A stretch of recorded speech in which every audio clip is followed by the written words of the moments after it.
definitely the groove. All right, so what's the name that you guys like the most? So, smile for the camera. So we have temporarily, at least, decided to call it "We See You" Okay. because it lends so much flexibility of Not just in business, but in life and general. right. And We can make it specific to real estate. Hey, we see you lenders losing clients right now because interest rates are going up, or we see you buyers that are struggling to get into the house you want because interest rates just went up, or affordability, yep. struggling to get your offer accepted because there's so many cash buyers or sellers. We see that you are hesitant about the market right now. Like Yeah. it opens up so much, or we see you long drive champion trying to get out there on Yeah. social media. Yeah. Yeah, that's pretty cool. It's definitely versatile because one of the things that we've gone through here the last 2 years is, Matt, you don't understand. We can't get our offers accepted. It's not like when you were working with majority buyers. Right. And then from my side, it was like, I do see you, but you also don't understand what it was like when buyers wouldn't want to put any offers in. Right. So that can carry through if like we see you can carry through to whatever cycle we're in with the real estate market, Absolutely. whatever is happening with the real estate market. People obviously are talking a lot about the fear is the '08 crash. There's a lot of content out there now about why it's different.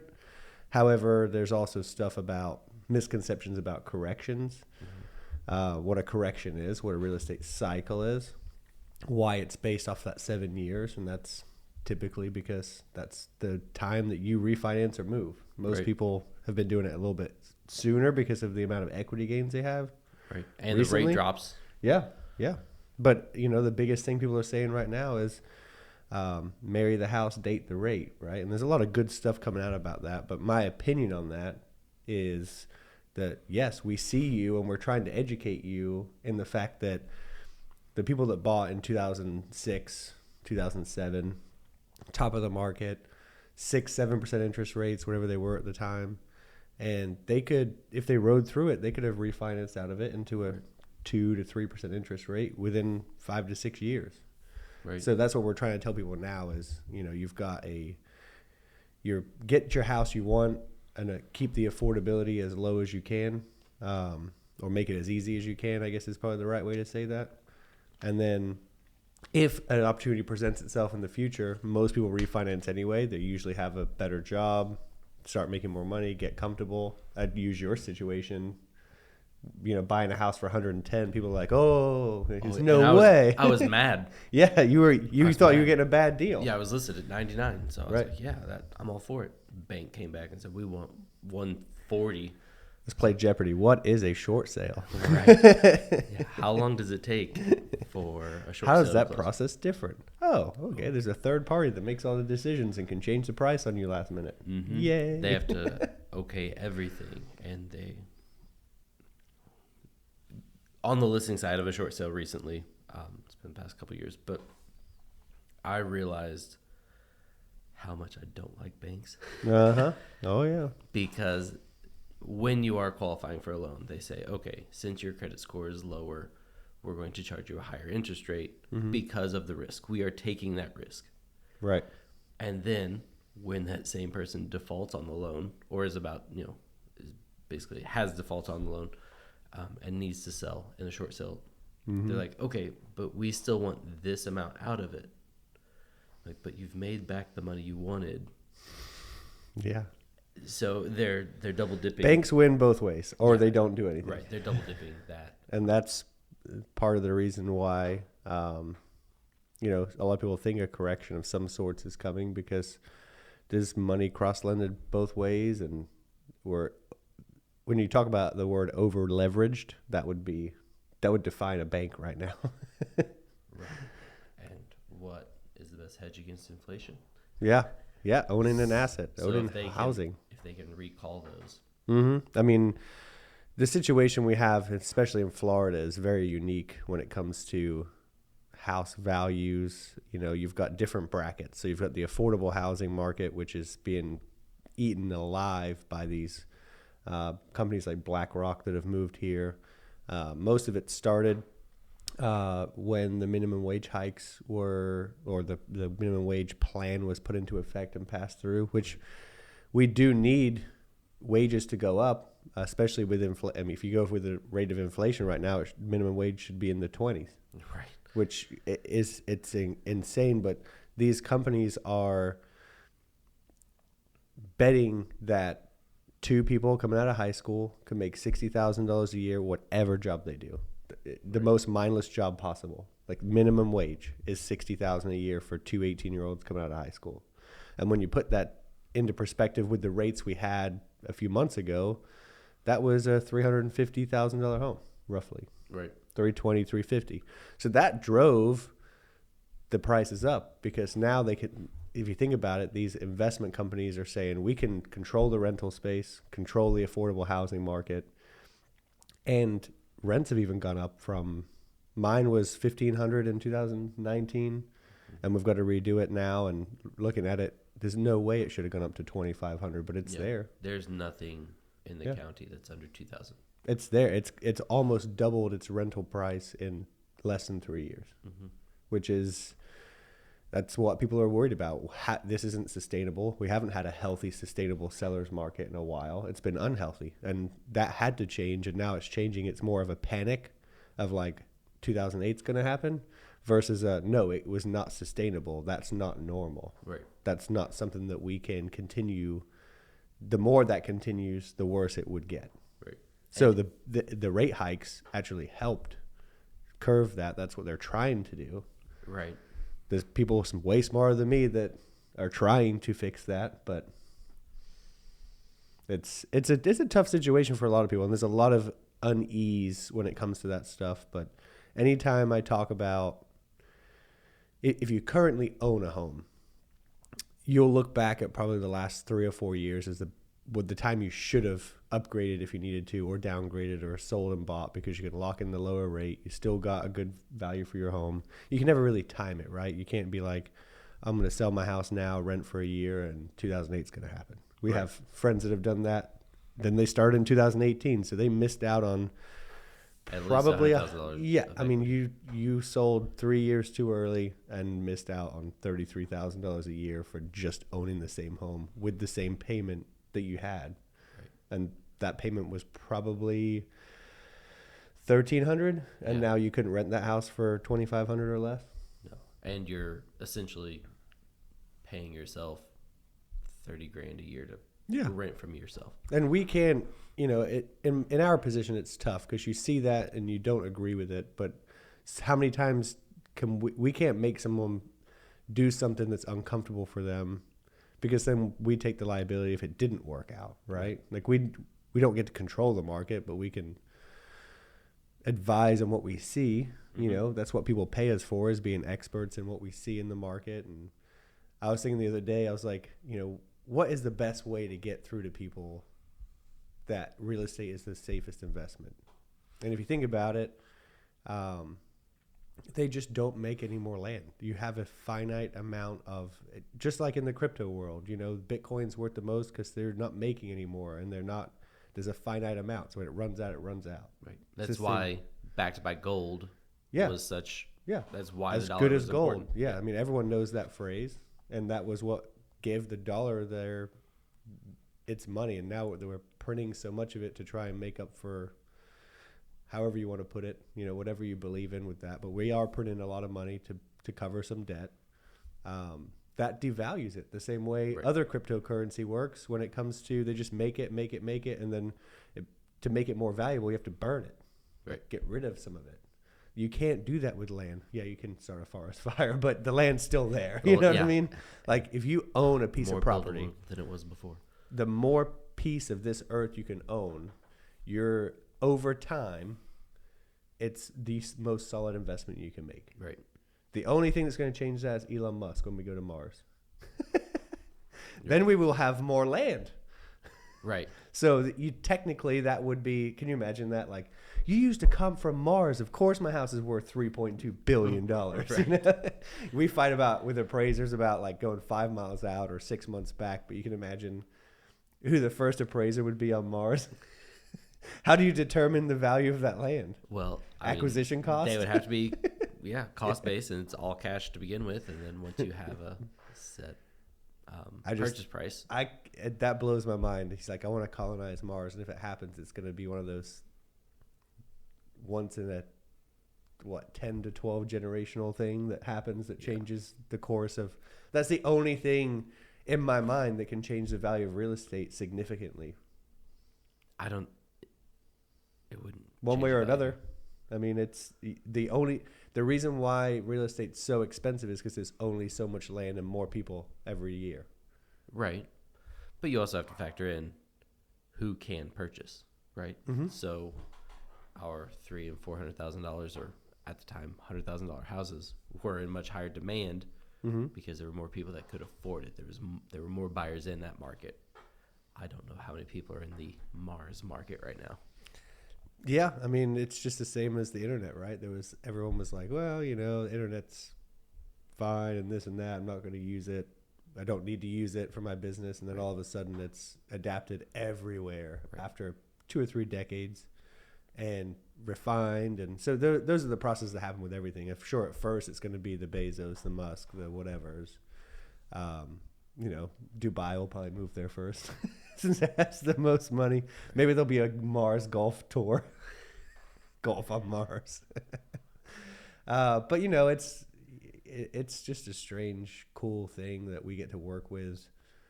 One of the assets that provides so many different things. Yes, they're not making any more land. So if you own land, you're already winning, right? You can build a house. You can do whatever you need to do. Everyone needs a place to sleep. And then you get tax breaks for owning a place like that. Mm. And then when you go into the investment side, there's even more, 27 and a half years depreciation. And then I think it's 29 and a half, 27 and a half. And then commercial is 39 and a half. Right.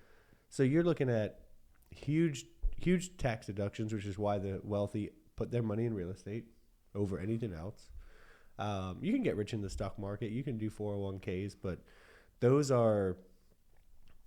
they're designed for banks to make money off your money, if that really makes sense. Oh, yeah. Versus, yes, you borrow money and use debt to acquire assets, and those assets are real estate, and you can control them however you want.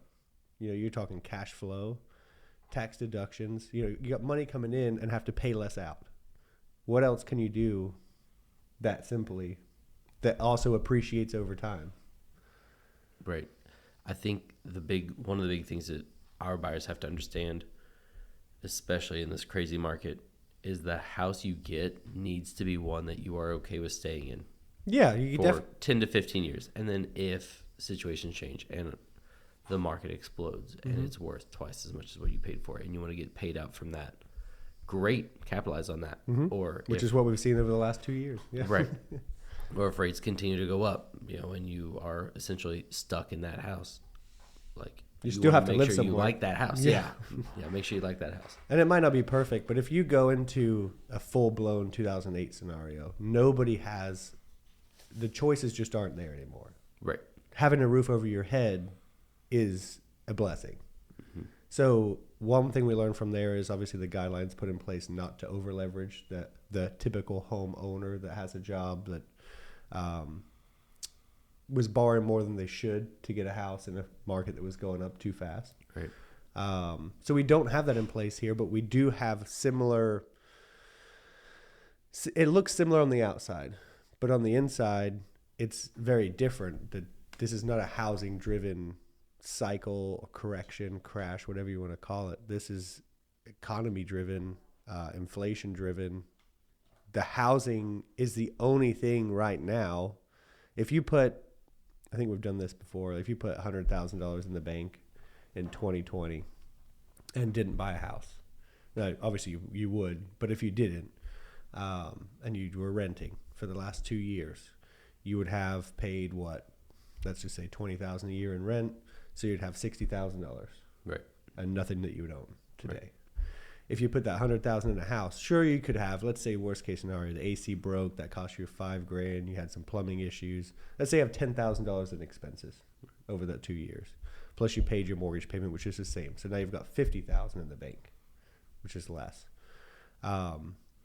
In that case, you would then have the last 2 years, 20% appreciation, $50,000 in the bank versus 60, but you own an asset that is $80,000 in the positive at the very least, depending on what numbers you use. But roughly, you would have made $50,000 to $60,000 more, and have an investment, and have something that you can continue to pay that payment with. Your rent's not going up, your payment's fixed.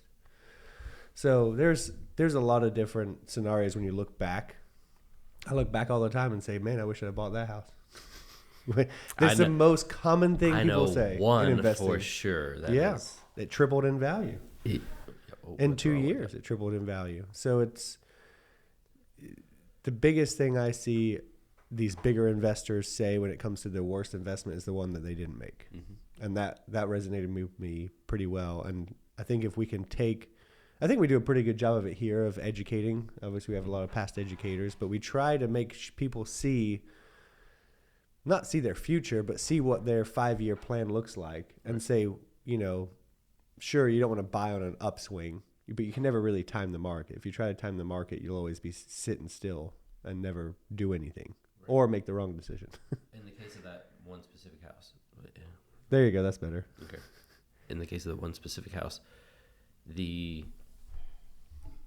uncertainty of everything was the big swing for you and one of the other buyers. Mm-hmm.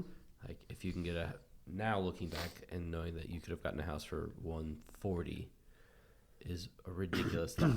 A 3.2 at $140 because it just resold for $350. You said it perfectly. The uncertainty stopped us from doing it, and that's what people are doing now. The uncertainty is stopping them from doing it. Exactly. And 2 years from now, you don't want to look back and say, my gosh, that was a great time to buy, even though like interest rates had just essentially doubled. Yeah. Especially depending on. And then when it goes to 9 and values are still just hanging in there, like plateaued. Right.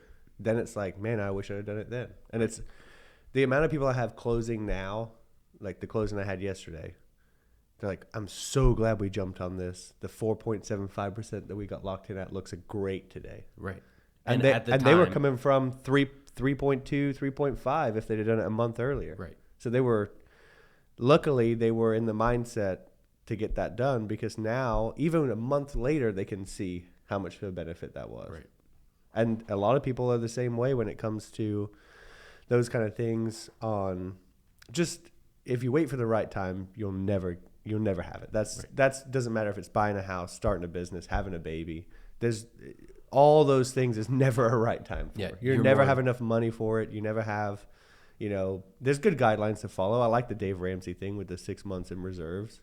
But at the end of the day, if I didn't buy my first house until I thought I was ready, I had $5,000 in the bank when I bought my first house. Yeah. I used the USDA 100% loan. I put $1,000 down, got the $1,000 back, did the seller closing cost thing that's now like a mystery, but should probably come back soon.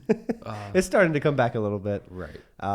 But if I didn't do that and buy that first house for $135, sell it for $250, buy my current house for $250, like, that's how you progress through wealth. Mm-hmm. If you want to be like, I have a friend that does a lot of real estate investing. I've helped him purchase some homes, and he uses the Burr method, buys it, renovate, rent, repeat, whatever, refinance, repeat. And it's great because it's a way to get your money back tax-free without selling the property, and your cash flow keeps coming in. But he, in that mindset, not everyone has that mindset, but if you do, you should move every 2 years, not pay any capital gains if you do sell. And if you keep it, which is, you should keep everything. A terrible thing to say as a realtor, but you should never sell anything that you own real estate wise if you can. Most people have to get into the house they want next. I did the same thing. So, and not a lot of people have the grit to be a landlord, especially if they've lived in the home personally. It's like, it's an extra hit to your heart, I guess you could say, if someone ruins a house that your kids grew up in, that kind of thing. But if you can take that emotion out of it and look back and just do like analysis of people that have generated, that have 10 rental homes and have a beautiful primary residence, and they lived in every one of them. They just stepped up every time, purchased with the primary purchasing rates, kept the rates, and rented them out. Because I think what a lot of people don't understand is to buy an investment home, you need 20 to 25% down, and it's a higher interest rate. Yeah, usually a point and a half. Right. Yeah. If it is your primary home, you can go as low as 3% down with a conventional. You pay more mortgage or insurance, so it's not exactly encouraged. Yeah. But you can get away with having a lower down payment and the primary rate also, or it being your primary residence, get you a lower rate, interest rate. For right now, I mean, you're looking at, so back when rates were in the threes, I think we got 4.375 on our investment, which looks great right now. Right. So that's the key, really, is if you can plan to keep your current home, don't pay it. This is the thing that drives me the most nuts. And now we will start to get into the phase where people are going to start actively going towards paying off loans that they're getting now because the interest rates are higher. Right. But for so long, we had such good rates, it was better to not pay off your home. Right. It was better to have that debt and then accumulate wealth in other ways, or put it towards another home that can then be an income provider for you without you having to go to work. And that's kind of when I was doing my research on what I wanted for the kids' retirement, or not my kids' retirement. When I was doing research on what I wanted to do for the kids as far as like a tuition plan or having money saved up for whatever they wanted to do in life, I got pitched the life insurance, the kids' life insurance, the 401ks, the Florida prepaid. And when it all came down to it and it was all said and done, I was like, if I put 40 to 50,000 down on a house, I'm in the business. Right. That's a huge advantage. And over time, it's the only investment over time that somebody else pays off, so the debt goes down without you paying anything. Right. Right. So somebody else pays it off while the value appreciates over time. So that gap gets larger and larger, because if you put it in a mutual fund or whatever, you're adding to $6,000 a year. If it's a Roth IRA, whatever, you're adding $6,000 plus 10% appreciation, whatever it is. But the other side of it is, if I keep this rental for 30 years, right? If it's a 30-year loan, or let's say it's a 15-year loan. 15 years, my daughter's going into whatever phase of life she's going into as far as college or whatever. Right. And I have now an asset that's paid off that I can borrow money from tax-free. Right. That also pays me monthly that I can put towards that. And it's going to allow me to work less and save less towards that time, because people want you to save. You're always taught in school to save. I don't think it's a bad thing, but investing, especially in something that's using debt to create passive income and an asset that appreciates, that somebody else pays off that debt, there's a reason why it's the safest investment you can make. It's very similar to a company matching a 401k contribution. Like, yes, you have to come up with the original down payment, but then someone else is paying the mortgage. So they are making that contribution to your retirement plan. But there's no restrictions on when you can use it, how you can refinance it, when you can borrow from it, and the tax breaks you get from it. And the market determines how much they can contribute. Right? They can contribute over 100% of your mortgage payment. Right? I mean, that's you're hoping. Yeah. They could double it, and so you aren't really making that payment. Yes, you had the capital to start it, but they are making the full contribution. They are paying down what you paid in, plus adding on top of that. And the other thing is, like, Matt, how do I save up 40 to 50 grand if I'm using own a home? Yeah. Use the equity from your home. If you own a home for the last 2 years, you have enough money to put down an investment home. Almost. And that's unheard of, because 2 years shouldn't have that much equity. You're just in a really special time. And again, you don't want to get into the I don't want people to take this and say, I'm just going to throw all my money in investments. Right. Because you can't over leverage yourself. That's how you do get in trouble. But the more you learn about the tax code, right, you get a tax advantage for having a rental house. There's depreciation that I can take on my rental house that offsets some of my taxes. Right. Some people on the outside look at that when they see the Grant Cardones and the Elon Musk and say they're cheating the tax code or whatever. But there's a reason why people want you to put money into real estate. There's a reason why those tax codes are there, and then those are there to be used. Right. And yes, I'm sure people abuse them, but the standard deduction on a rental home, while it's appreciating, yes, you have to pay recapture tax on capital gains when you sell it, but that's why we say you don't sell it, or you 1031 exchange it into something else and grow that portfolio, right. Buy more doors, get more cash flow, gives you a better chance at winning in life later on. But you do have to put that effort in the beginning. And that's where most people stop, is I don't want to learn about taxes and insurance and debt and leverage and accumulation of wealth. Like, it's just show me how to do it type thing. And I don't know if you know this or not, but the people that make the tax codes are not dumb. So there are loopholes or exploitations or whatever that you can take advantage of for a reason. Mm-hmm. And if you are not the one taking advantage of it, that's on you. Yeah. I mean, if you can do it. Also, there's definitely a moral ground there, but I think in the case of the people that are bigger, that are influential, that people see, they have a huge target on their back. So those are the ones that have to actually walk the line a little straighter. Right. They can say what they want. You know, Grant Cardone buying a jet to not pay any taxes or whatever, but they can say what they want with that. But at the end of the day, they will be in jail if they were doing the wrong thing. well, also, the government wants the money out there in circulation.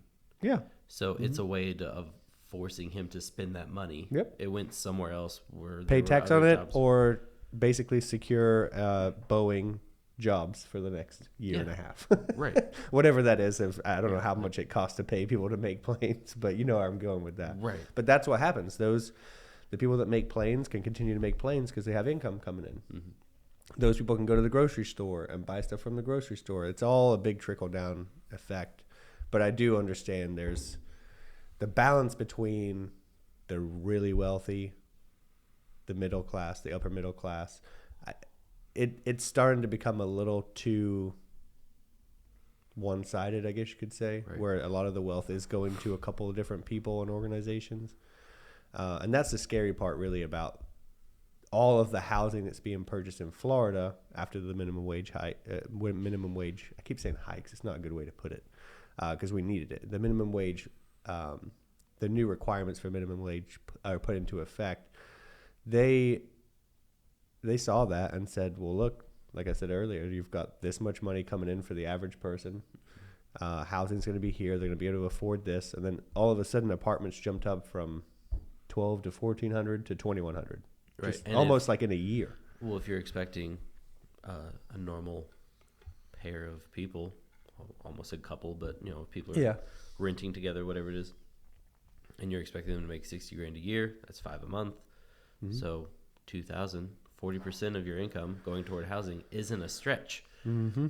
When you're comparing it to $800 10 years ago, it seems ridiculously high. Yep. But also, what was minimum wage then? Yeah, exactly. And it's definitely something that I'm concerned about and advocating for as much as I can when it comes to making people aware that this time that we're in right now, I hope this is something that we save, because I've made a few predictions over the last 6 months that have come true, but maybe this one will be wrong for recording it. But I will say, I've told people it was the best time to buy and sell until rates went up. It still isn't a bad time to buy and sell, because you can sell for probably the most you could have sold your home for in the last, I don't know how long. And then you still have rates that are historically low if you can get in the fives. We've got a couple of other programs that, some new home builders that are in the fours still, depending on the situations. So there's still a way to get it done now.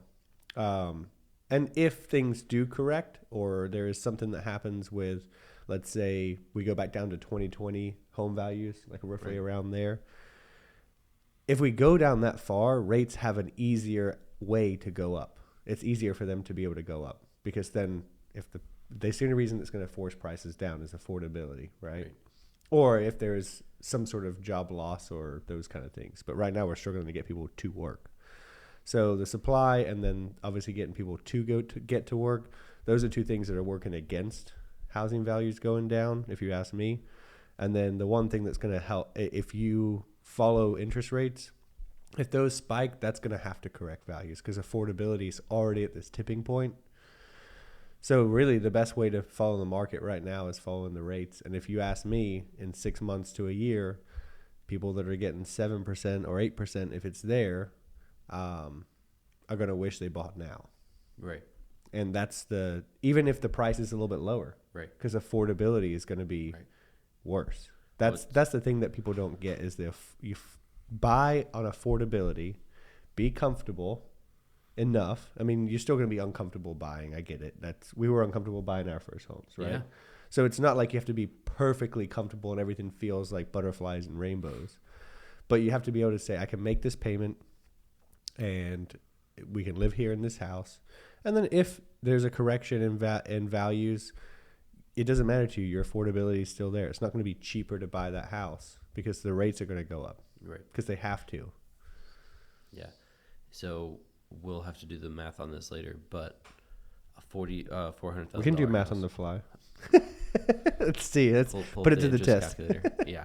Well, I mean, we're talking interest rates and whatnot. So if there is a 10% decrease, so a $400,000 house then sells for $360, but rates go from 6.5 to 9, what does that payment look like? I can tell you it's going to be more, 360 at 9, but I don't know how much more, of course. You know, it's funny when you say that, though. It's what I'm always looking for is that thing that's a staple right now that won't be in the future. So what were we told as kids? You won't have a calculator in your pocket forever. You need to learn this. Well, everyone shared that meme over the last 10 years. Now I have a calculator in my pocket. What's up now? Right. Mrs. Smith, the math teacher. Right. But, you know, and that's the thing is, what are we saying now that won't be true in the future? That's what I'm trying to always figure out, because that's going to be able to keep you ahead of the curve. Does it mean that you'd be the owner of Apple smartphones? No, but if you know it's coming, you can always ask the question, why won't I have a calculator in my pocket in the future? Right. Nobody could have predicted that it was smartphones, but at the end of the day, if you question everything, I think it gives you a different perspective on why am I not buying right now? Interest rates are too high. Why are they too high? Well, because there were 3 last month. Well, was 3 a good rate? Yeah, 3 was a great rate. Let's zoom out and look at the chart. I'm assuming that a lot of our viewers would probably have already seen someone share this. Right. But over time, I mean, we had this like giant low, and we've just spiked up a little bit.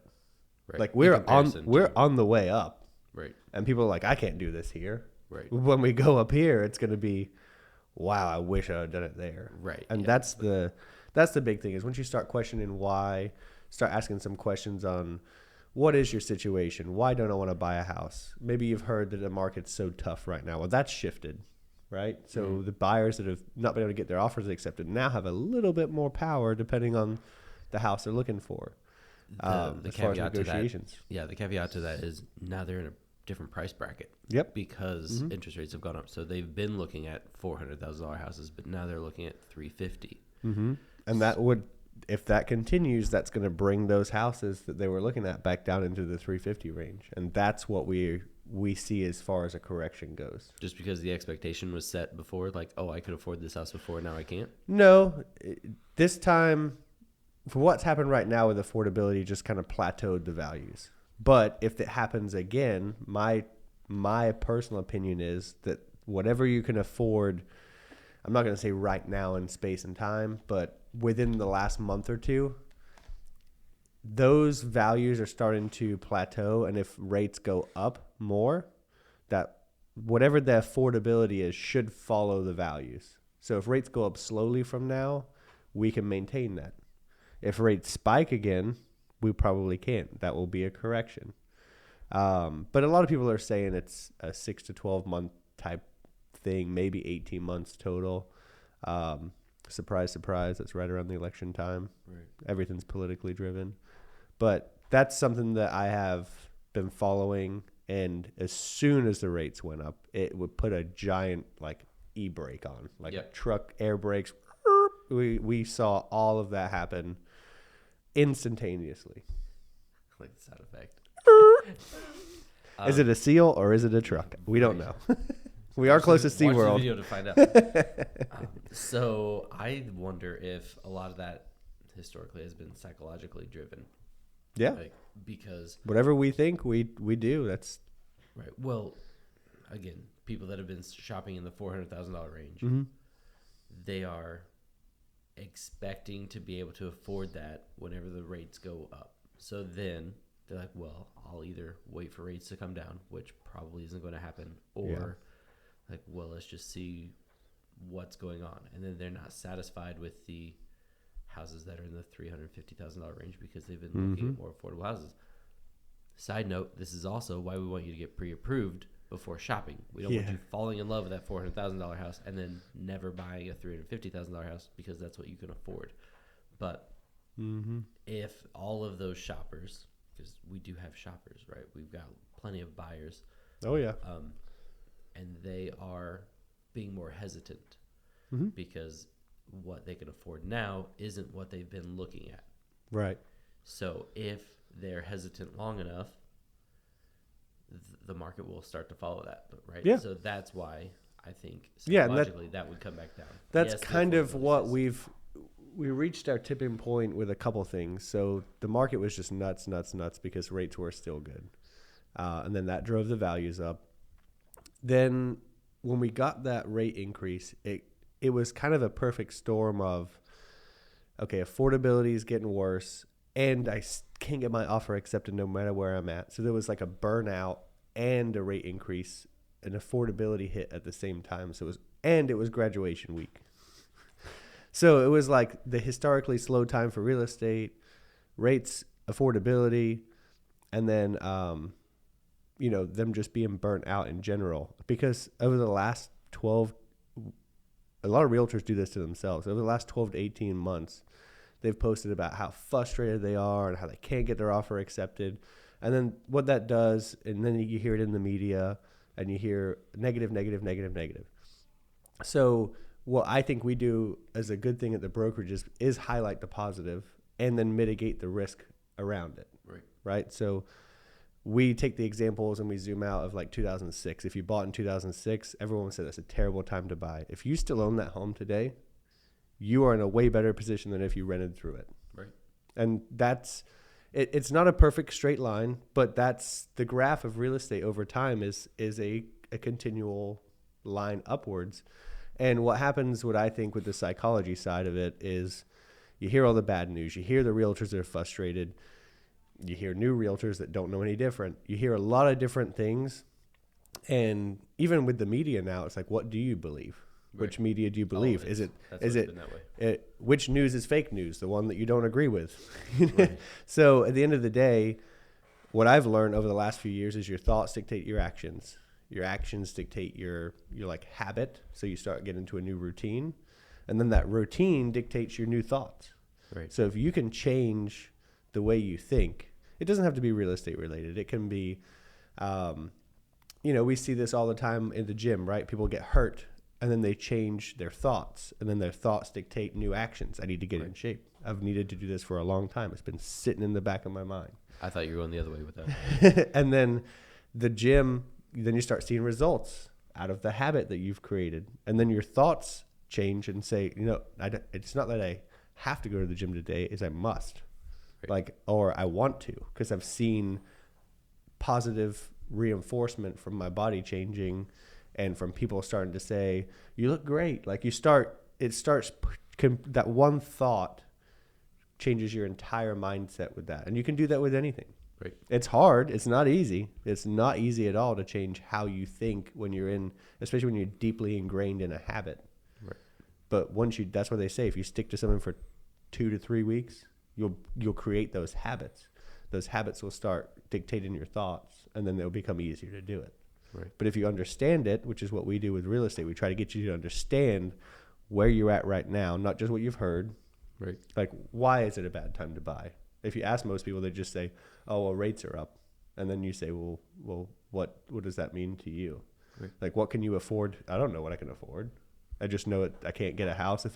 Every realtor's posting about how they can't get houses and that they, where am I going to go? Everything's so expensive, or 10 years ago it was so much cheaper, and I always tell people, go ask your grandpa what they paid for their house. 40,000, 35,000. And what was the percent? Yeah. Like, what was the interest rate at the time? Exactly. It's the perspective has to change. And right now we have the human brain's attracted to the negative, right? So that's why the news is always negative, because that's what makes you watch. And sensationalized. That was a really good video we watched. It's definitely not my example, but I'll share it with you because it's a good analogy.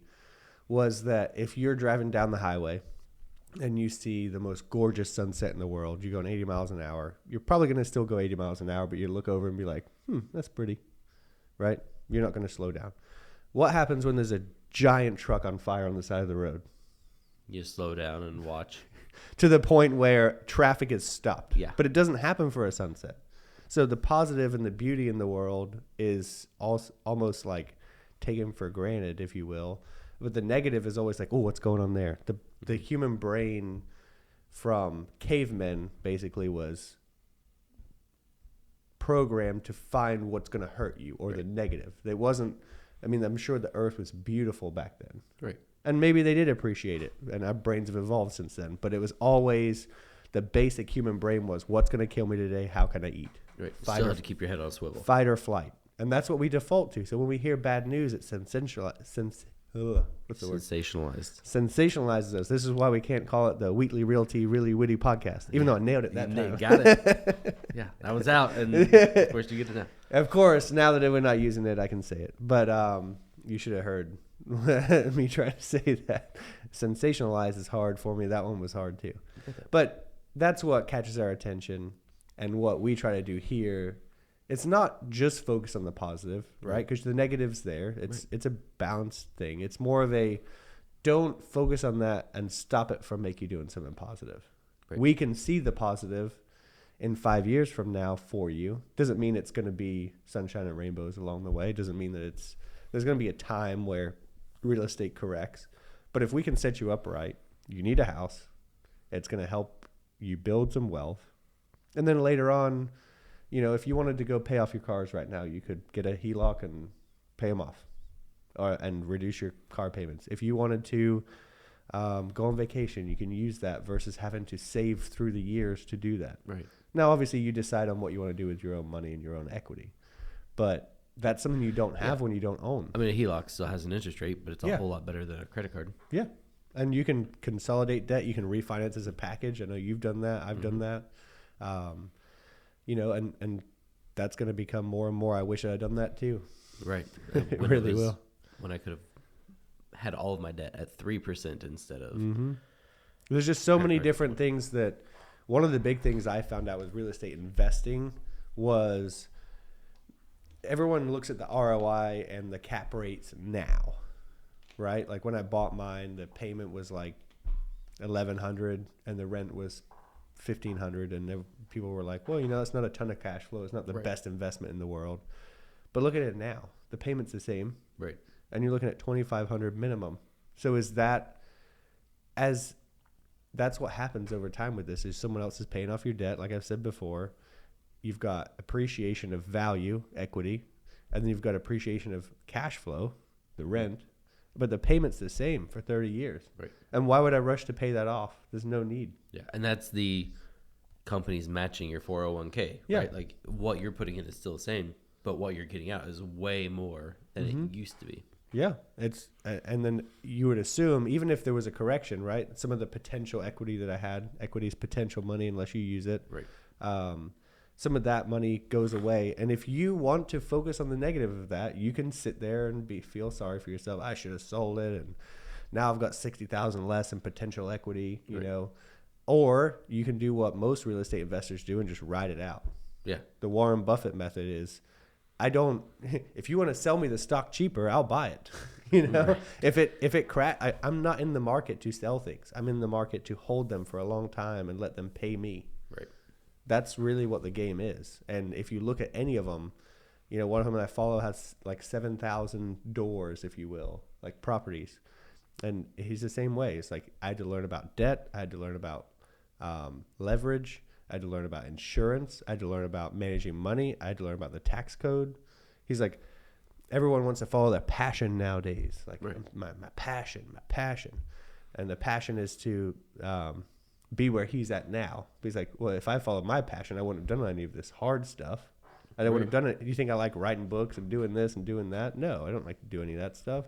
I like to be here to help people to be financially free because they're not taught about it in school. Right.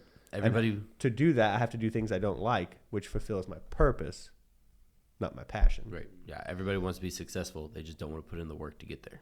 Right. They hear, do what you love and you never work a day in your life. Like, I love this job, but it's hard some days. Yeah. It's stressful. There's a lot of weight on you some days. There's a lot of uncertainty that you have to be able to process and basically take it on your shoulders. These last couple weeks with the changes, I've had people that have been buying and selling. And of course, we're like, should get offers in the first day, should go over asking.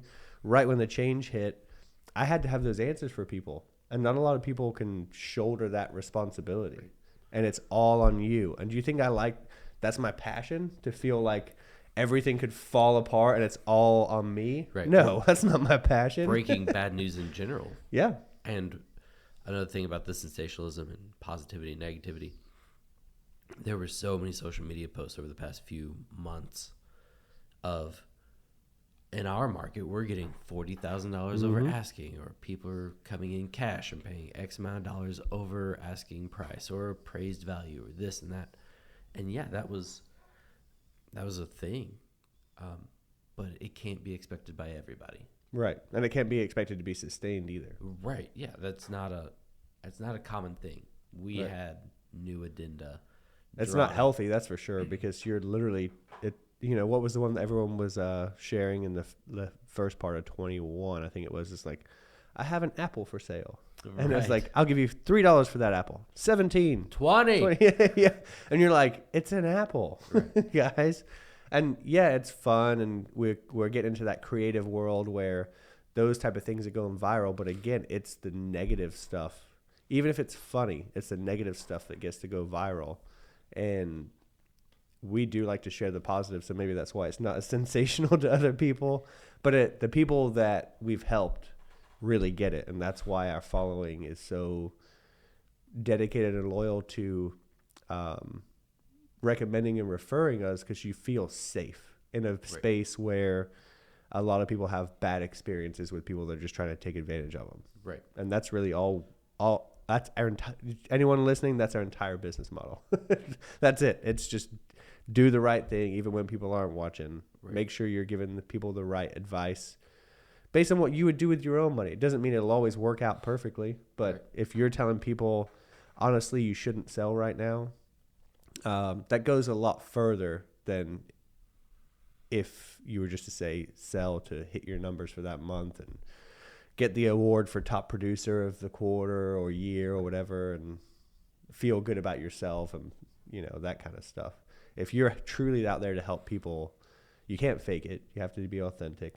But if you're truly out there to help people, they can smell it, they can feel it, and they just feel safe. I went on an appointment the other day, and it just, he wasn't happy with his agent, what they're doing to market the property now that the market shifted. It's not just stick a post in the yard and take fancy photos and leave it alone. But it does, I will say, that was a really good appointment where I left there where he pretty much just told me without telling me, hey, I'm going to call you.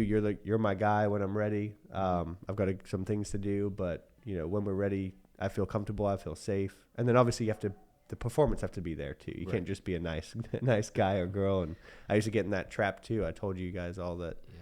I'm not a salesperson, guys. I'm I'm here to help you. And it got me in trouble because some people are like, sell my house? I need an aggressive salesperson. You have to walk that line. So over the years, we've fine-tuned and refined how we are presenting ourselves to other people, because that's all they have to know about us, really, right? If we say whatever we say, they can research us, but that one chord I've learned, and by telling people we advertise on Facebook, they thought we didn't advertise on Zillow. I learned from that in the past. And I think that's the key with this kind of job is you've got to learn from you're not going to get it perfect the first time. You're going to make mistakes. It's how you handle the mistakes and how you handle the adversity that determines your success in the future to people that are going to recommend and refer you. Right. You've got to have that compelling nature to go above and beyond. You don't have to, setting the expectations is a big part of it, right? Because we never say we can get you $2 million for your house and then reduce. There's people that do that. Oh, yeah. Just for their entire business model is tell them whatever you think the house is worth, and then they're stuck in a contract that's kind of hard to wiggle out of. Or tell them what you think they want to hear. Right. And then that was a big one for me that I started. My conversion went up when I said, hey, I know I want you to talk to other agents, but I don't want you to pick your agent based on their opinion of value. Right. Or it might not even be their opinion of value, but it might be whatever number they think will get you to sign their contract. Because there's so many people that will go in there and say, well, I think your house is worth this. And their whole game plan is to just reduce it down to the price that they know it's worth. Right. But they know at a certain point when a human is invested in something, just like with the open door and offer pad situation, you get in the door and then they make their plans to move and then they hit them with all these repairs and extra costs. And then at that point, it's hard to call an agent and try to redo the whole process over. You're stuck. It's the same as like, well, I really liked that Braden Smith guy, but, Joe Schmo over here said that my house is worth $15,000 more and I just can't pass up that money. Right. You're not actually getting that money. By right. And the house is going to sell for what the house is going to sell for. Right. The market dictates the price. Right. And a lot of people are mad at realtors like, you guys are scamming everyone. Like, no, what are we supposed to do? Like, list a house for $100,000 less because we're trying to be vigilantes that manipulate the market? That's not our job. Our job is to help people with their assets. Right. And helping someone with their asset in a crazy market that's not sustainable is selling it for top dollar. Yeah. So they can get as much money as they can to go do what their goals are. And again, we couldn't oversell it if the market didn't allow it. Right.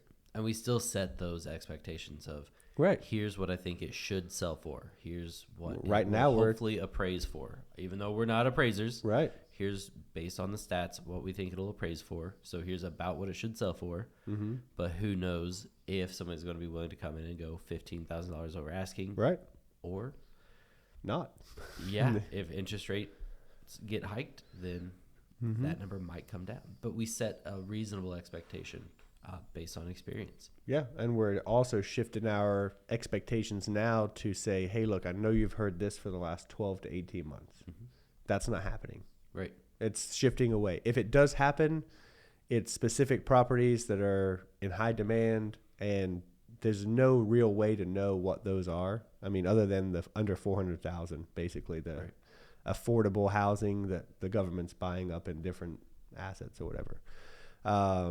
But even that's starting to taper off. Mm-hmm. So when the market shifts, I think it's really important to have answers to those questions. And when I had the one that I talked about earlier that didn't sell in 2 days, that they were buying another house, there was frustration there. It was like, well, what can we be doing? You question everything. I don't know, sell it 3 months ago. Yeah. But the questions come up, and that's obviously that's one thing that you want to say, but it's not realistic. We can't do it. Yeah. So, and that's I think part of the reason why most people get in trouble with their mindset is if I had just done this 3 months, it doesn't matter. At that point, yes, it's there. I get it, and it sucks. But it's not 3 months ago, and it can never be 3 months ago, at least until someone makes a time machine. And then we'll never know because it's just going to be infinite space and time, and you can go back to whatever you want, change things, whatever. What if that's why all these companies went back and started buying them? Maybe. In 2020. Maybe. A little hot tub time machine action. And went, you know what? Let's go $50,000 over asking price. Because we know. We don't care. We're buying Google before Google's a thing. Yeah. Buy them all. And then... But no, I mean, that's kind of that most people get in trouble with that. And that's where people are at right now. That's why there's so much uncertainty, because it's I wish I'd have done it, which stops you from doing it now. And then it's a vicious cycle of 3 months from now, I wish I'd done it then. Right. And then it just compiles. And that's, if you go ask any like stock market trader or anything, you can't can't necessarily time the market all the time. You can day trade. People have made money doing that over the last few years.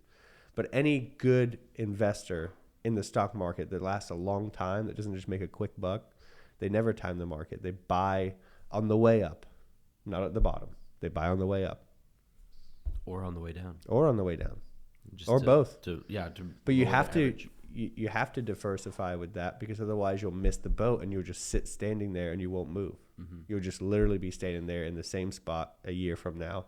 And that compiles and frustrates people until they're too uncomfortable and they have to make a change.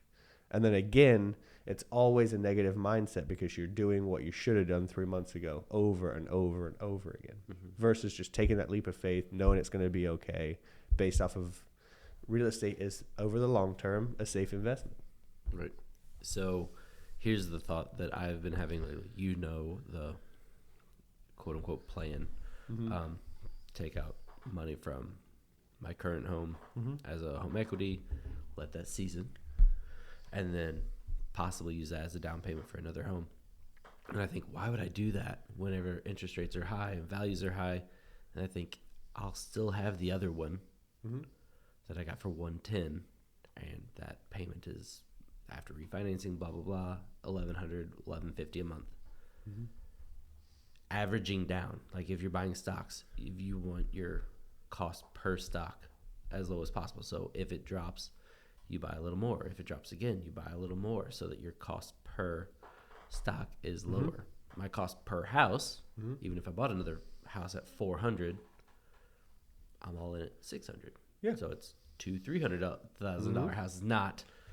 No, it's true. And so that would be the example of buying on the way up, knowing that, and anyone out there that's listening to this, because that's a great example, just go ask your parents what they paid for their first house. That's the best way I can put it, because yes, it's hard for you to see with how unaffordable things are right now that the $300,000 house will become a $500,000 house in the future. But I bet if you ask your parents, depending on what age you are, but if you ask your parents, they're probably, I think my parents' first house they paid $26,000 for, or something like that. They built a brand new house. There's no way they thought that was going to be worth $500,000 today. Right. So for you guys out there that think there's no way that your house will be worth $1 million one day, it will get there. It's going to get there. The millionaire criteria and barrier It might take for a few entry, decades. Yeah, of course, but that's what real estate is. It's a long-term investment, and you need a house to live in if we're talking about primary. Yeah. And if you're able to take the risk and purchase a secondary or an investment property, like you said, you're compounding those chips. Even if you're paying more than you did for your first one, which you should, because that's what real estate happens. Right. So it happens in real estate. Yeah, because the value of the first You're one going to is now continue also buying on the way up, because it's never supposed to go all the way back down and stay down. Right. They're not making any more land. Yeah. And Even things to build houses are getting harder to find. Right. So Do you that think makes it more expensive. these big companies would ever let those houses get all the way down to zero? No. Nope. There's no way they would put. I mean, they're buying like entire neighborhoods now for rentals. They're At not least in buying. our area. They're not buying them to flip them. They're buying them to hold them. Right. And there's obviously big reason why the people with the most money in the world are putting their money in real estate and land. Yes, it's sheltered. Yes, it's protected. Yes, it helps with taxes. But at the same time, after all of that, it also brings in the most cash flow consistently. And it's an asset people need versus, yeah, right now, I sold my house and go to live camper life, and my camper's worth more than I paid for it. But eventually it won't be. Right. And that's not supposed to come back up. And it's going to depreciate faster. Yeah, it depreciates in value, yeah. But right now it's not. And there's, It falls apart. Yeah, and you don't get any tax advantages for owning an RV. You don't get to write any money off on taxes. So, it's a cool spot in time to talk about how much I can make money off my boat. I can make money off selling my car, but that's not the norm. Right. This is we're in like an anomaly right now. And when we shift out of that, people are going to be like, "Oh, can you remember that? Yeah, that was a weird time in space and time and life or whatever that will only be replicated if we have hyperinflation again."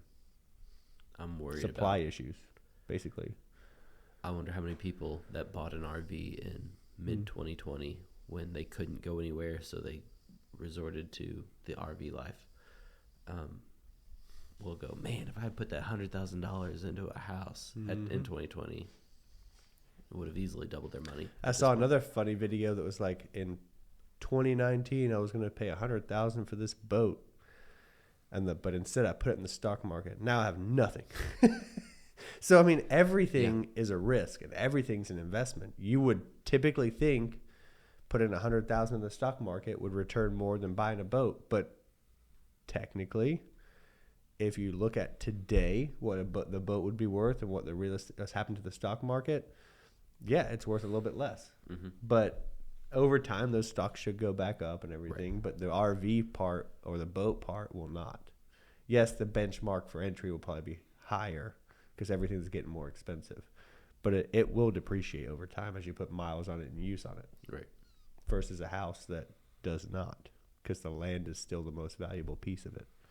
Right. Like, I wish I could have gotten Amazon stock when it was $12 instead of $3,000. Right. Instead of $3. Oh my God, it'd be awesome. Even the crypto stuff, right? Like, it went up for a while and everyone was feeling great. Now it's down. But again, what I have is just a hold. It doesn't affect me at all right now because it's not. I don't depend on that money. If it pops in the future, great. But like you said, it's a gamble buying Amazon at $12 when it's a bookstore. Right. Versus taking over the world and how things are done now. Right. And that's what people are betting on with cryptocurrency. Which one will it be? I don't know. I mean, whatever one it's going to be. But if you don't take the risk to buy that $12 Amazon stock, you're never going to get any reward from it. Right.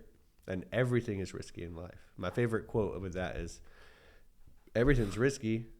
When you were born, it got risky. Either you have the what is it, the pain of never trying, or the pain of being hurt because you tried. There's two pains. There's a pain of staying still and just being miserable when you're 90, right, that you didn't do anything that you wanted to do because it was risky. Or there's the pain of the ups and downs of investing. Like, sometimes it's great, sometimes it sucks. Right. You just gotta try and ride the waves and stay neutral. And also, so we focus on the positive a lot. The same as equity. Like, it's not really equity unless you do something with it. Yeah, it's potential money. Yeah. It's not really a loss. No. Unless you have to sell and take the loss. Like, unless you're in a pinch where that's why we say live below your means if you can. We could buy a nicer house if we wanted to right now, but we're comfortable where we're at. And we've talked about it because everyone does. You get that itch. It's been 6 years, so we're right in that ballpark of the 5 to 7. And of course, now that we look at what our house is worth, you're like, right, we could do with this money. But at the same time, it's all a mindset game. If you don't count your chickens, you'll be fine. Right. If you're let's say you get into a house now and you have two options. You have $2,200 for rent, $2,400 for a payment, right? And you've got the money to put it down and you can afford it. That to me is a no-brainer. If it's a situation where you're living at home, I get that. It's more comfortable. Your lifestyle will have to change. If you don't make that move, you will be stuck there. That makes sense? You're not going to be able to get out of that mentality and that, paycheck to paycheck type thing unless you build wealth. Right. You have to get uncomfortable with that payment to get comfortable with that payment. Right. And then you start to accumulate your own wealth. Then you can start leveraging, and then you can start. It's all a process, though. Everyone in this generation coming up, not everyone, but a lot of the commonality is I want to do what I'm passionate about. I want to do what I love and get paid for it. And we're getting into a creative phase where you can. But if you're making $50,000 to $60,000 a year on YouTube and you're living at home in the basement, that's not going to cut it because you're making $50,000 to $60,000 a year while you're producing content. You have to get out of the basement, get your own home. It's uncomfortable. It's more responsibility, but that's how you progress in life and don't stay stagnant. And that's the beauty of what we have here with the American dream, right, is that you can do that. In other countries, you can't. Right. I think we hear these success stories all too often, and that makes it feel compelling and overwhelming for us to share it. Yeah. Well, yeah, but also it skews the reality. Like, I just saw something about the Kate Bush. Do you watch Stranger Things? Nope. If not, okay. So there is a song in the 80s that this popular TV show on Netflix has used quite a bit in their series. So now it is gaining a lot of traction, way more than it ever had in the 80s. And she owns all of it. Like, Right. she owns her own stuff. It's not the record company that she recorded with that owns everything. She gets a little royalty. She owns 100% of it. So now she's getting paid. Mm-hmm. A little Mariah But Carey it at took- Christmas action. Yes, except for I don't know that she gets the royalties. So Yeah. the music industry is so screwed up. Yeah. But that is completely different and not my wheelhouse. But she is making way more 40 years later after it was recorded, after 39 years of nothing happening. Right. But it's because she owns it, and it just hit. So people are seeing that and like, oh, let me get my creative juices going, and what can I put out there now? And maybe it'll pay off down the road. But yeah, a lot of this generation wants it. They see what she's got now, but don't Right. see what she went through to get it years ago. Exactly. And she just had to have it out there for so long over time and being consistent to get that way. Right. Same with this business. The failure rate's so high because they want the happy hours and they want to do podcasts and they want to do all this stuff now because that's what they see us doing. Right.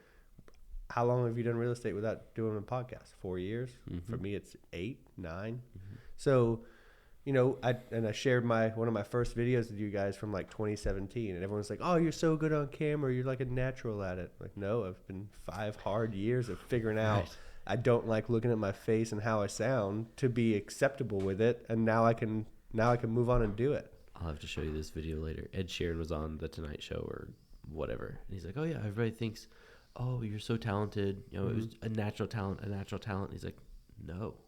He pulled up his first song that he ever recorded, and it was pitchy and not great. The guitar at the beginning, he was strumming, sounded great, and then he started singing, and he was almost proud of it at that point because he's like, "No, this is where I started. Yeah. Here's where I am now." Yeah. But people don't see the work it took to get here. Right. And it's a natural, it's a lonely time in the building phase. So it's very normal to not share that. Right. So, and it's hard and it's a struggle and a lot of people quit. That's why our failure rate's high, because they get an illusion and impression of this glamorous lifestyle where you can go to the beach and write a contract, but then they don't see the family impact and well, you're always on the phone on vacation, or you're always doing this, or you're never really 100% present, or you're always on standby, or we're supposed to do this for Father's Day, but you've got to go show this house now. Right. You know, it's very demanding, and we do it to ourselves. But there's a normal human. You don't want to share bad news in front of people, right? You want to be positive. Most people do, but the reality is, it is hard work. And then when you get to this point, it does feel like it's paid off. Right. But then everyone wants what you have because they haven't seen what you did for the last 3, 4, 10 years to build to that phase.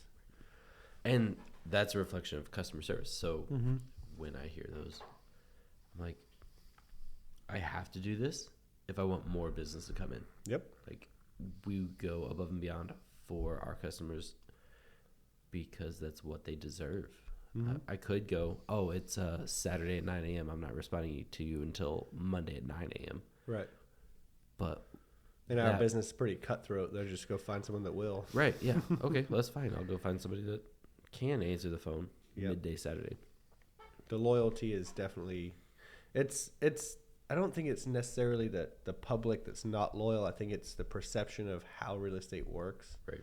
How buyers agents get paid, and because it's so cutthroat, you have certain people that'll influence people in the wrong direction for their own financial benefit, and then usually the agents that are honest they'll get hurt a couple of times in their career for sure until they figure out how to start mitigating it. Right. And we do a good job of trying to give people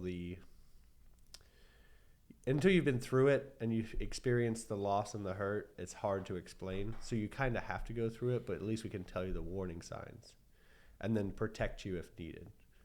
But it's such a, it's such a handshake business, if you ask me, that in today's age of not honoring handshakes, it can hurt. Right. Right.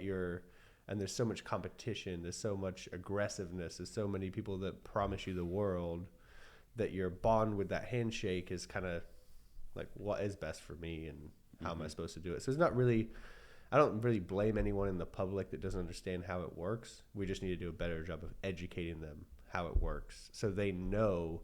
Like, if you don't want to work with me, that's fine. Right. We say this all the time. We're not for everyone. But if we are for you and you're taken away by some sort of gimmick or promise, right, let's make sure we can match that promise or tell you why it's a lie just to get your money. Right. And then make sure we're doing the best job for you. And that's all we can do is educate who we come across. Yeah. And hopefully this is part of it, right? Like, doing these things is get an inside look at what real estate agents deal with, how we're adapting to the market, what we're doing for you guys as the consumer and the client to make sure you're set up for financial success in the future. So you can, and we're doing it all based off what we're doing. Right. So it's like leading by example and walking the talk, if you will, to make sure that you guys aren't making decisions based off of misinformation or education that should have been provided to you but hasn't been. Yeah. We run across a lot of, I don't want to call Got someone chirping in the audience out there. Yeah. National Bring Your Dog to Work Day, by the way. We've got unofficial holidays. Love them. I don't know if it's misinformation or purposely misleading, but we try to get rid of that. We'll see. We talked about earlier the agents that will, yeah, I think it'll sell for $450, knowing full well it won't. Mm-hmm. But they also know that it's darn near impossible for you to get out of that listing agreement. Yeah. But it doesn't build their business in the future, but they're just looking short term. Right, yeah. So, because unhappy clients, if you get trapped in a contract, you're not leaving a review. You're not telling your kids to use them, or your parents, your family members. I mean, our business is based off of word of mouth. Right. And social media advertising and ads, but the majority of our businesses, we've already heard about you. Right. Some form or fashion. Advertising goes a long way also. That's the coupling one thing. Oh, this person really knows what I talk about because I saw them on blah. Mm-hmm. They tell me I can get $450,000 for my house. Well, both of those are misleading because they're paying for that ad space, and now they're telling you what they think you want to hear, or they know you want to hear the most possible money. Now you're trapped in a contract with them, so you're going to pay them no matter if you use them to sell your house or not. Yeah. So we try to be authentic and genuine, and hey, if you don't want to work with us, we get it. That's cool. We're not for everybody, but we should be, because we're just trying to do the best and keep your best interest in mind. Yeah. And I mean, like you just said, with those kinds of people and those contracts that come out, it is hard for people that do it the right way. Because we usually are the quieter ones. Mm-hmm. We're usually not as loud. Right. But what we've created here is an audience that is loud for us. Right. You know what I mean? So that audience speaks for us. And it comes from a place, like whenever I have a phone call with someone, I had one recently, and I'm talking, and they don't know much about me, but they were recommended by a neighbor. And I always catch myself like, I can't tell you how good I am. Right. I'm so used to other people telling you their story. It's from such a different place. When you're just seeing, a lot of realtors are ego driven. So we're number one, top 0.5% of all realtors, top 100, first in this, first in that. We got best of South Lake, and we do use that for advertising, but it's all in how you present it. So when you come in and say, we're the best of South Lake and you need to hire us, and we get the most money for your home in the least amount of time, guaranteed, your home sold guaranteed, or we'll buy it cash. All those things are to get you to call them, right? Whereas we've just done Our business model is to do the best job we can for the people that are in front of us and let that spread. And those people saying, hey, Matt had to sell our house twice. He navigated a shifting market, still got us a really good price for the home. It's authentic and real, and people believe it. Mm-hmm. Versus everyone knows the number one real estate agent, their own version of the number one real estate agent in the area, right? That's featured on TV shows and this and that, and then we go to look them up and they've sold 3 houses this year. Right. And you're like, number one what? Number one in people with a certain name that live in a certain zip code that, there's different parameters people put on it. Everybody's number one if you drill down far enough. Yeah, exactly. Everyone's number one in a certain category, Mm-hmm. So there's a lot of manipulation with that. And I think that the reason why people recommend us so heavily or go out of their way to tell people about us is because they do feel like we give them the honest truth. We were authentic. We did the best with the market that we had. And it really hasn't been hard to sell a home in general in the last 2 years, but it's been hard to get the most out of the home. Right. Because it's changing all the time to where you see these one posts like 75 offers and 80,000 over asking. It was probably listed 100,000 low. Right. Now, we've had some that have sold over asking for sure, but the amount of offers you get and the amount of going over just means it was priced too low to begin with. Same way in the other side of the market when you price it too high and you have to reduce it a bunch of times. It was priced too high to begin with. And we do, like Brendan said earlier, we do like what we think it'll compound at for an appraisal value, and then a market value of like what's the demand, because a pool home is in a higher demand in this area this time of year for sure, and the appraisal might give it $15,000 to $20,000 more, but a buyer knows it's $100,000 to build a pool, so they're willing to do $75,000 more. Right. And the more that you can educate your seller with that before you list the home, the less questions they have. Oh yeah, Matt already told us that we're going to have appraisal issues potentially if we take an offer like that, but we've got 5 offers and one has an appraisal waiver. Mm-hmm. That's the one we should go with. They're telling me that versus me telling them that, and not understanding why they're going with the offer that's $10,000 lower that doesn't have to appraise than the $500,000 offer that has to appraise that's 100% financing. Right. Those are the things that we battled the last year or two, educating our sellers when they're just like, well, I can just put a for sale by owner sign in the yard and get $80,000 over asking, even though their asking price was not correct. And then they're like, oh, well, I just need a realtor to do it. No, it really comes down to, for me, one of the hashtags we use, which is the right realtor matters. It doesn't mean we're the right realtor for everyone. It means in your situation, make sure you talk to multiple people so you can see different strategies and different methods of delivery and pick what's best for you. Because if the first question out your realtor's mouth is not what are your goals or where are you going, why are you selling your house, if it's a listing appointment, if that's not the first question, they're there to sell your house and that's it. Right. I mean, plain and simple. That it has to be the first question. I've learned that multiple times. You have to know what their goal is. Yes, everyone wants to sell their house for the most money. That's not a goal. That's just a basic thing. Where are you moving to? How much time do you need to move there? Do you have a plan in place? Do you have somewhere to stay if you sell your house too soon before you move there? Do you have to sell it at the same time and close at on the same day? Because that's a huge part of the equation. You cannot physically be in a good position for a smooth closing if you don't know that. Right. And then the last thing you want is to sell their house quickly for $50,000 over, and they're like, well, Matt, we can't go anywhere. Why didn't we talk about this sooner? Right. It's our job to find. So the first question for any seller, the first indication for anyone out there that is selling their home, if they don't ask you what your goals are, they either don't know any better and they're newer, or they're there to just sell your home and they don't care where you're going. Mm-hmm. And that's the biggest telltale sign of an agent that's there for you or an agent that's there for them. Yeah. And you want the right realtor, because I've opened up doors for people moving out of state or doing certain things just from asking them a simple question. Oh, well, we can't sell your house yet. Right. You're not ready. Well, I thought we were, but we were not. Right. No, I want money now. Well, Yeah. I get that. Yeah. But you've got to have a place to live. The last 6 months, we've been able to do lease backs, which has been great, but that's going to start tapering away now too. Right.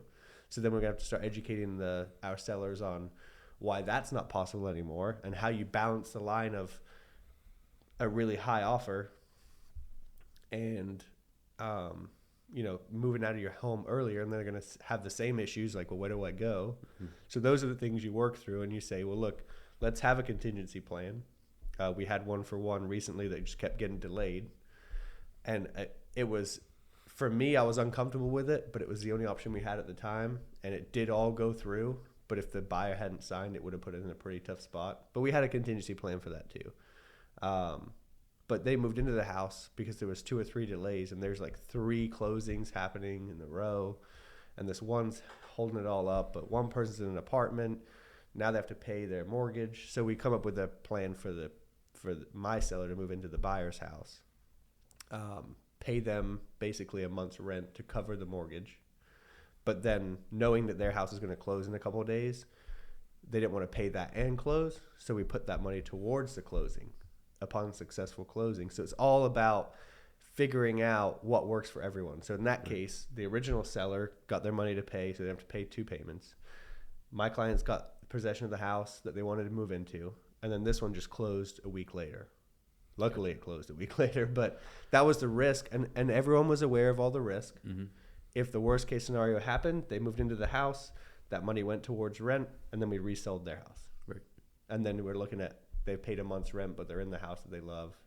Luckily, like I said, it all looked positive, and it ended up happening just fine for everyone. But those are the things, when I say the right realtor matters, there might not be a person that gives that option. I had to tell everyone, I've done the risk assessment on it. I've got everyone covered on all bases, and there you go. This right. is and they agreed to it, which they might have said no. They don't have to agree to it. Right. But that's what that option allowed, a much more smoother closing for my clients. We didn't have to delay the movers. We didn't have to repay for any of that stuff. So it was the best case scenario in a bad situation. Right.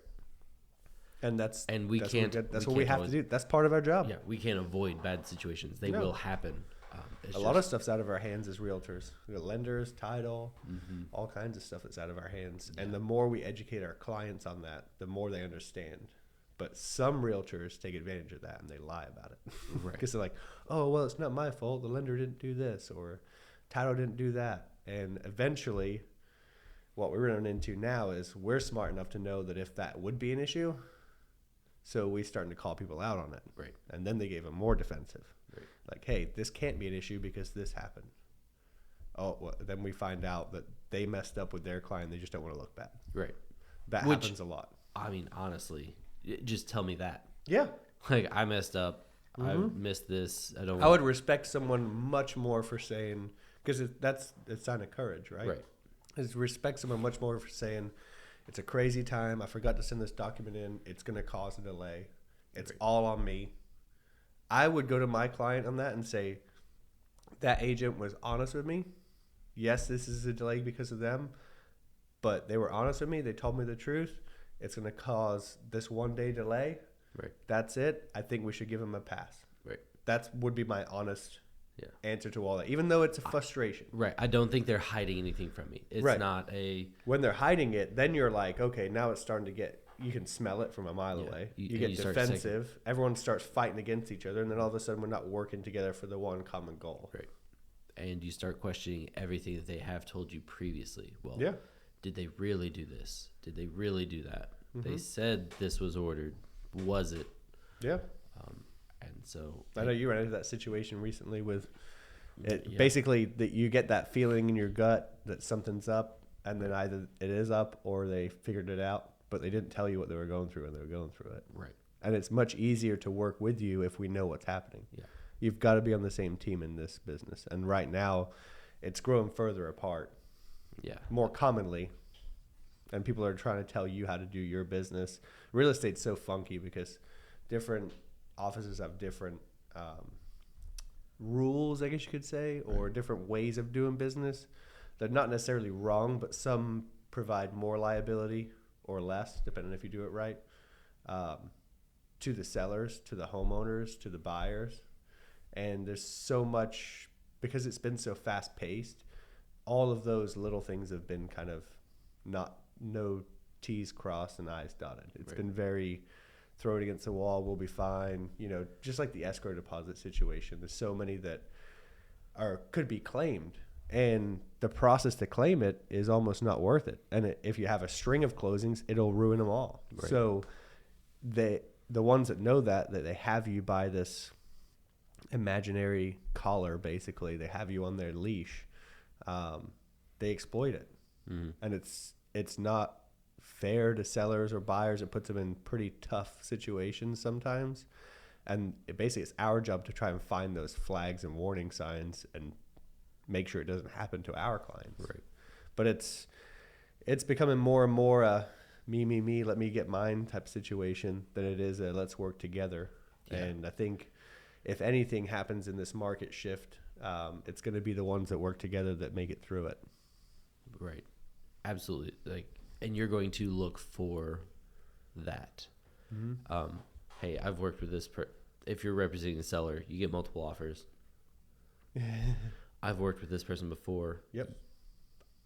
I have no reason to believe anything shady is going to happen here. Mm-hmm.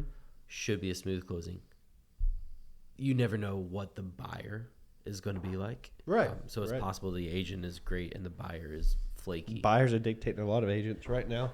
I had an experience with that recently too when it comes to, the frustration was coming through from the agent, from the buyer. Right.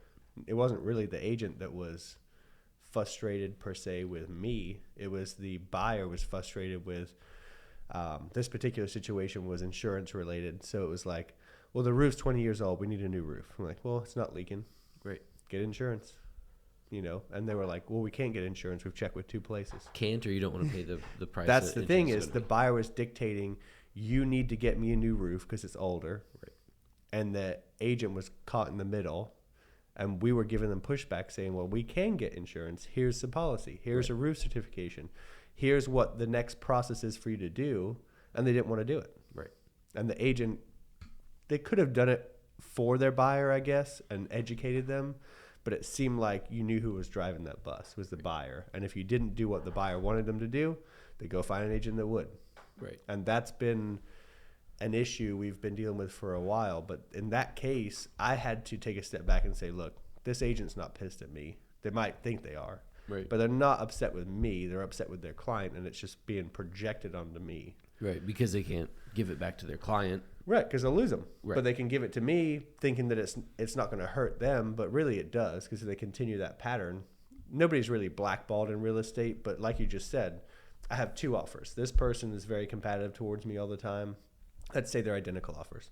This person is combative to me all the time, try to tell me how to do my job. Their clients dictate everything they do. This person's closed 6 deals with me. They've always been smooth, clear communication. Which one are you wanting to work with? Right. Not because you're selfish, because your clients have a better chance closing with this than they do with this. Right. And they're going to have a better experience, which means they're going to leave you better reviews.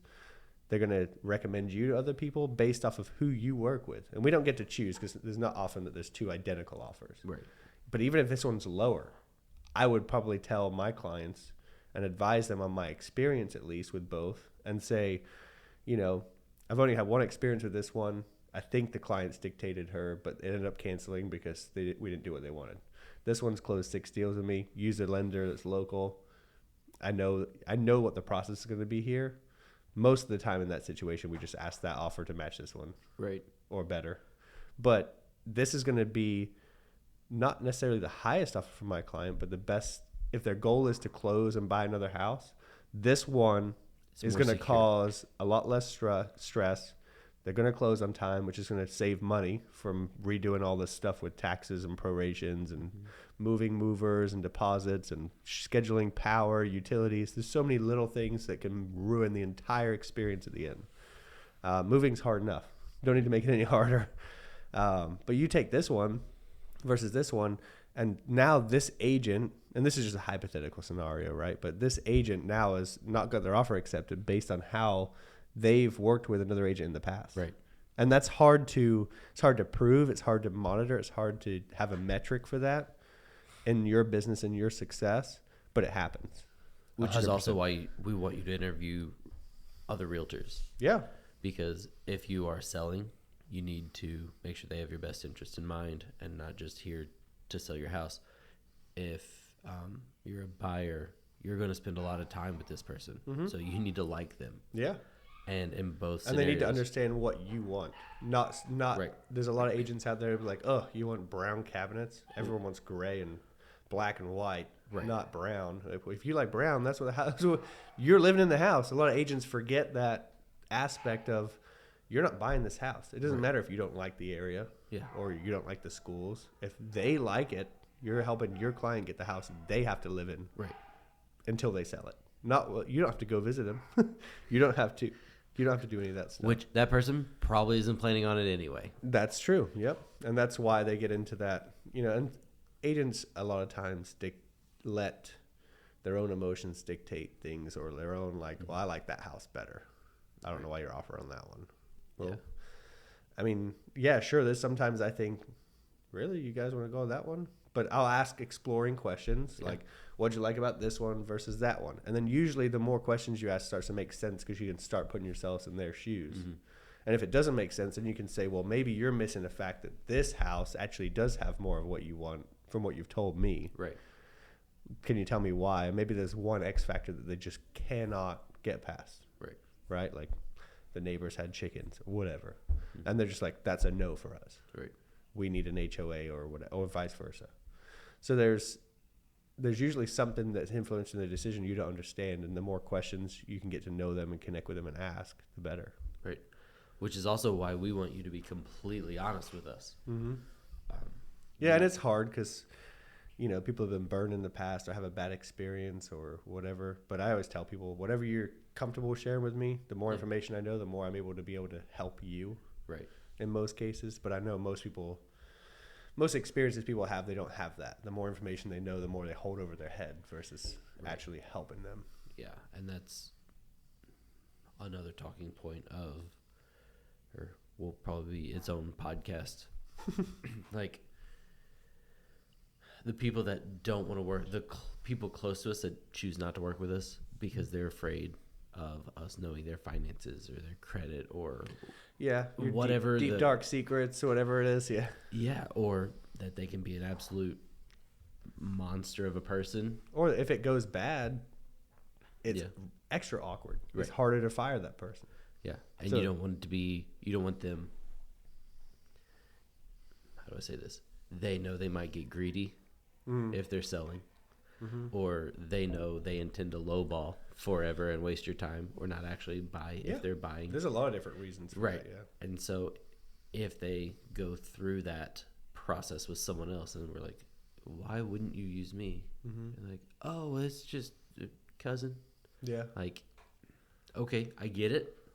Please be honest. Mm-hmm. Let me know that ahead of time. I don't want to find out on Facebook. Most of the time, though, it's so uncomfortable. That's what you have to do. And I think the biggest thing that we need to remember on our side is there is a reason for it. Right. And that you have to process that and just celebrate it with them. Because I think how you respond to the negative defines who you are. I've had so many times where I haven't got a listing or something and I've seen it come up and it's not had professional photos or something. And I'm like, of course, in my mind, it doesn't make sense. Right. But there's usually some sort of reason, whether it's truthful or not, or deceit from the agent, whatever it is. There's some sort of reason. And a lot of times it pays dividends to just be the person that says, well, you know what? Yes, you sold it with a family member, whatever it is. Congratulations. Even though I thought I could get you more, or if your process was terrible and you complained about it and you've come to me and said, I wish I've used you, that's happened too. But let's say they list it and they don't sell it, right? You've got to be that person that's a backup. And if you can handle adversity like a champ, you can also handle their listing and they have a new sense of comfortability with you if they know, oh, he's going to be pissed at me. And then it's just like, hey, congratulations, whatever. And then usually they just spill the beans to you and like, well, sorry I didn't use you in this and that. But they're thinking that you're never going to reach out to them. Yeah. And that you're pissed and that this and that. I had one. Also depends on the type of person they are. Yeah. Everyone is different. That's for sure. There's no, like the way I think is different to yours and other people. So there's a lot of different things and nuances with that. But if you can be that person that's next up, if they fail, that person you just created a second income, basically, or job that can supplement the current job that you have. And you just continue that process, continue. And when the market gets harder, like it is now to sell, it'll expose the bad ones more. Mm-hmm. And then that's kind of what we're seeing now with the appointments we're starting to set up is people that are unhappy with what they've currently got and they need more because they can't sell their house in 2 days for $80,000 over asking with anyone. Right. That's the hard part. Think we're good? I think so. I think so. All right, signing off from the We See You-Wheatley Realty Really Witty podcast. Oh, got it again. Reciprocity, right? Reciprocity. No, it was the sensational. Today was sensationalism, yeah. Sensationalized. Was it sensationalism? No, I didn't think it was ism. Sensationalized is the word that I couldn't say. It's being sensationalized. Probably. You're listening to Sensationalized with the Wheatley Realty Crew.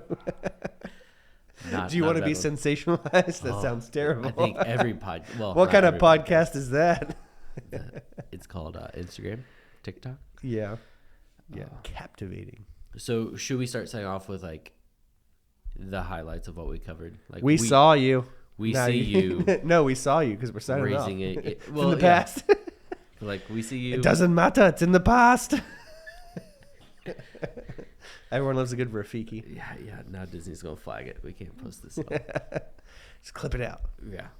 Wow, it was a good. I can't really hear myself. It good. Doesn't matter. It's in the past. That's good. I can quit my day job now. I would go that far. Still got some work to do, like Ed Sheeran in the beginning. Yeah, I don't think Disney pays real high for voiceovers, but who knows? They get big names, so they probably do. Hey, listen, Dora the Explorer's TikTok blew up. Really? The woman that did the voice, yeah. Hola, soy Dora. She starts saying some adult stuff, which is funny. Oh, okay. Gotcha. Not quite a 6-year-old show anymore. All right. So we see you. We see you. Timid buyers, timid sellers, everybody getting... Oh, that's true. I guess you want to say, like, we see you... Sucky agents. We're coming for you. Yes. We see you. The right realtor matters. Might not want to do that. I'm sure we could do a whole episode on that one. We see you. People that are sitting on the fence, unsure of what to do, but need to do it. Yep. We see you. We see you. See ya. Signing off.